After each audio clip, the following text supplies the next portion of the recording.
Good morning, Miss Wanda. Morning, nurse. I am Nurse Caroline, and I will be taking care of you. How are you feeling today?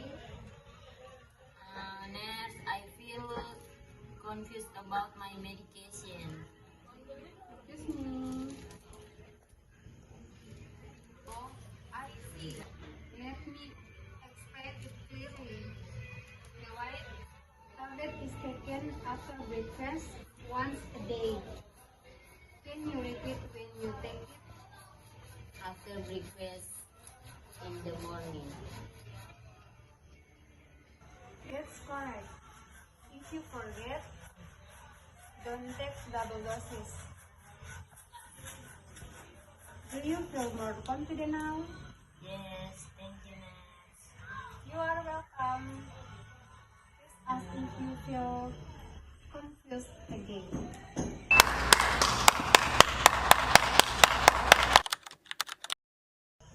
Good morning, Miss Caroline. Morning, nurse. I'm Nurse Landa, and I will be taking care of you today. How are you feeling? Nurse, I feel confused about my medications. Wait, I see. Let me explain it clearly.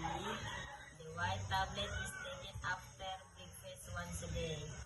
Can you repeat when you take it? After breakfast in the morning. That's correct. If you forget, don't take double doses. Okay, nurse. Do you feel more confidence now? Yes. Thank you, nurse. Welcome. Please ask if you feel confused again.